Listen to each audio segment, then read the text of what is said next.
మరి 7 సంవత్సరాలుగా మన ప్రాంతంలో ఈ యొక్క శాంతి యూత్ వారు ఇటువంటి మంచి మరి ఆత్మీయమైనటువంటి కార్యమును మన యవనస్తులు జరిపిస్తున్నటువంటి శుభ సందర్భమును పురస్కరించుకొని నేను ఎంతగానో సంతోషిస్తున్నాను.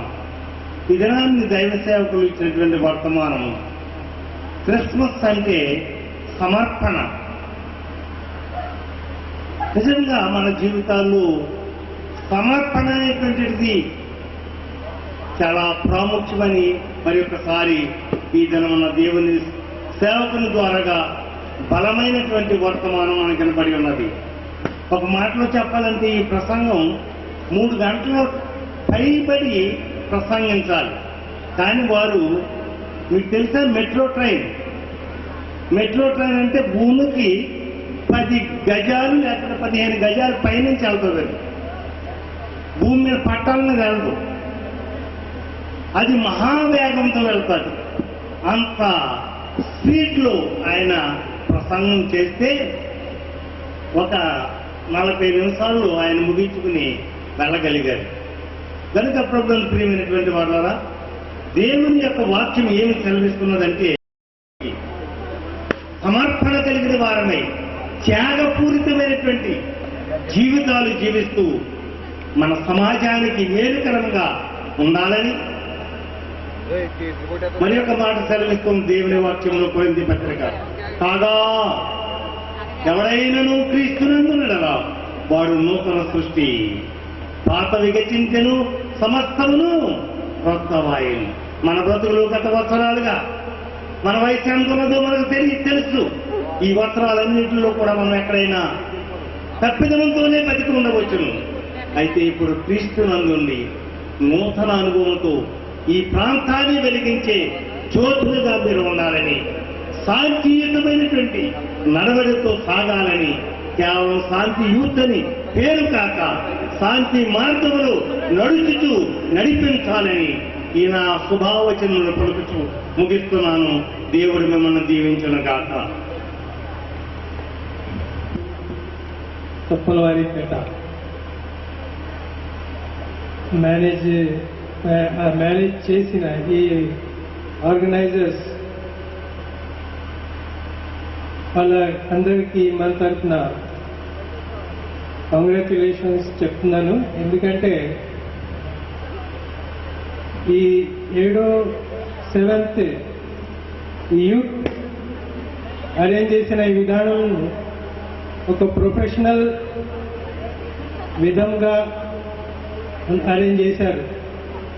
ఒక 3-4 రోజుల నుంచి మనకందరికీ ప్యాంప్లెట్ అందజేశారు, ఆటోల్లోనూ అనౌన్స్ చేశారు.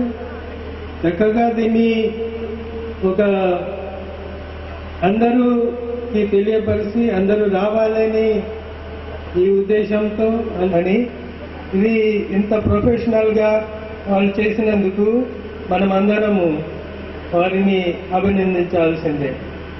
అదే కాకుండా ఇక్కడ రాక్ బ్యాండ్ వాయించిన 11 మంది టీం వాళ్ళకి కూడా నా అభినందనములు.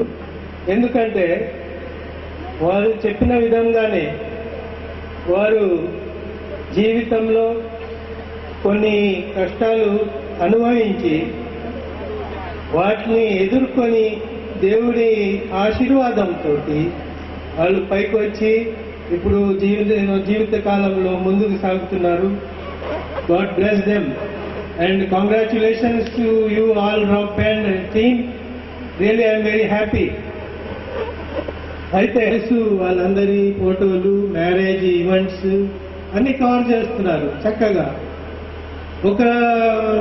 ఒక ఫోటోలో అయితే వారు చొప్పల కింగ్స్ అని కూడా దాంట్లో ఒక ఫోటో వేశారు. అదేవిధంగా 3 కొమ్ముల దగ్గర నుంచి 2 రోడ్లు వెళ్తున్నాయి కదా, ఆ 2 రోడ్లను కూడా ఏదో న్యూయార్క్ లాగా డెవలప్ అయినట్టు కూడా ఫోటోలు వేస్తున్నారు. అయితే దీని వెనుకాల వాళ్ళ ఉద్దేశము నిజంగానే అభివృద్ధి చేసుకోవాలి, మనం అభివృద్ధి చేసుకోవాలి, మన ఊరిని అభివృద్ధి చేయాలి అని ఆ తపన ఉంది, ఆశ ఉంది. ఇది ఎంతో మంచిది అని నేను అనుకుంటున్నాను. దీన్ని మనం అందరూ కలిసి వాళ్ళకి సపోర్ట్ చేయవలసిందే. అయితే అందుకని మరొకసారి వారికి నా అభినందనలు చెప్తున్నాను. అంతే ఈ క్రిస్మస్ యొక్క శుభాకాంక్షలు తెలియజేస్తున్నాను. Thank you.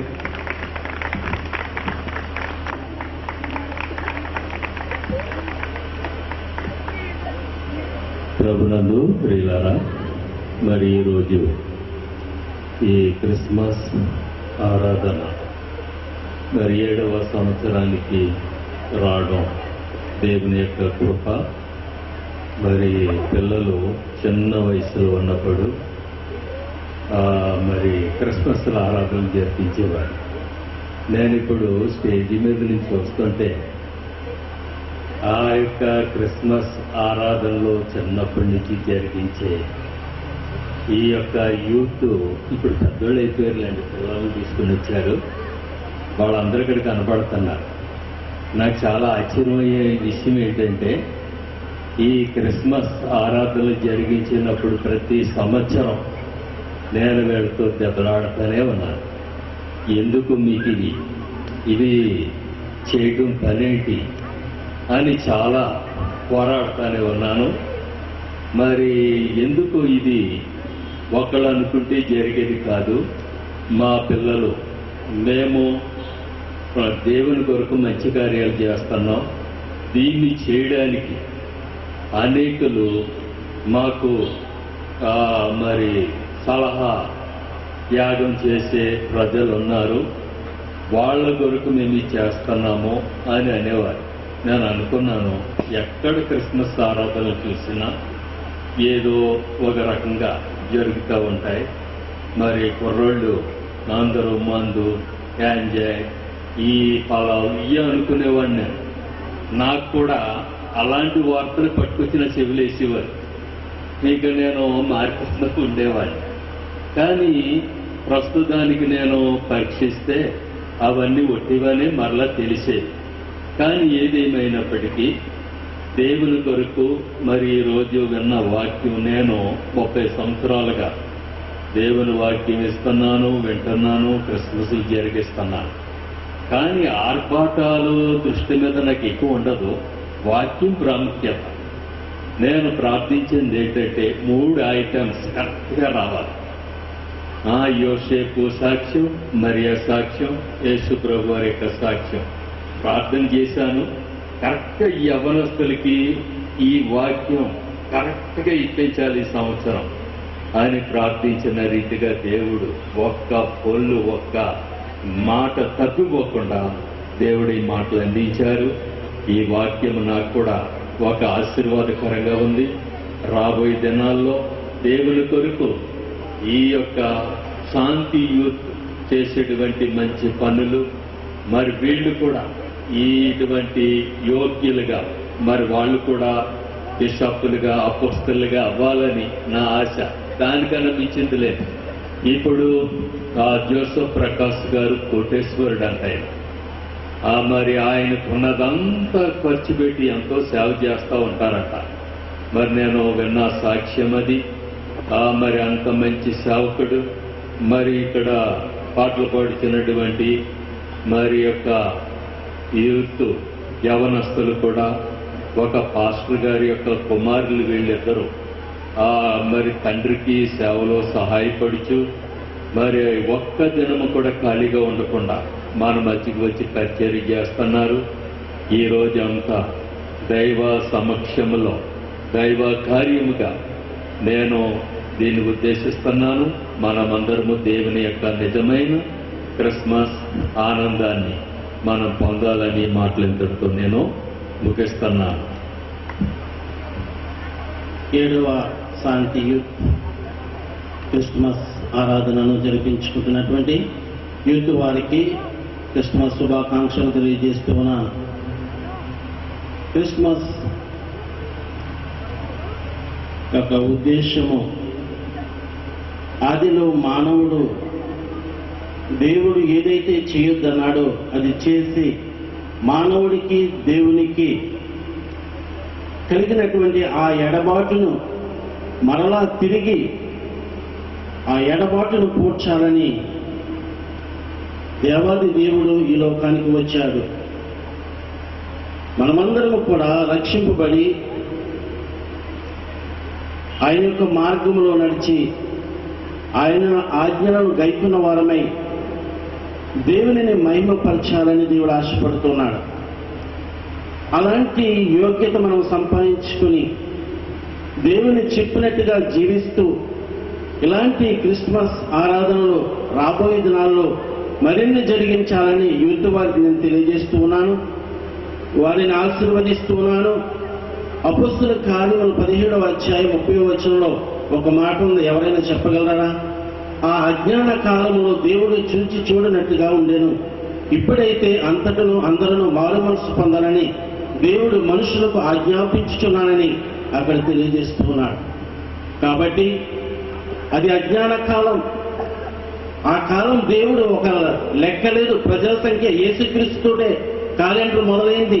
ప్రజా సంఖ్య యేసుక్రీస్తుకు ముందు అనేక మంది పుట్టారు, అనేక మంది చనిపోయారు. వారు మారు మనసు పొందారో లేదో తెలియదు, కానీ కృపాకాలం ఇది. మనం ఎన్ని చేసినా కూడా దేవుడు క్షమిస్తూ ఉన్నాడు. కానీ కృపగల దేవుణ్ణి మనం మహిమపరిస్తే మనం పూర్ణ హృదయంతో మహిమపరచాలి. ఆచార సంబంధమైన భక్తి మనకు ఉండకూడదు. ఎవరో చేస్తున్నారని మనం అలా చేయకూడదు, కానీ నిజముగా దేవునికి మహిమ చెందుతట్లుగా మనం చేయాలి. కాబట్టి ప్రభు ఎంతగానో మనం ప్రేమిస్తూ ఉన్నాడు, కృప చూపుతూ ఉన్నాడు మన ప్రాంతాన్ని.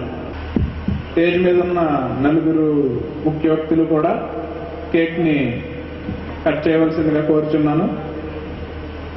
ఎందుకంటే శాంతియుత అంటే ఐక్యత. ఈ ఐక్యత ఈ 4 చేతుల నుంచే మొదలవుతుంది.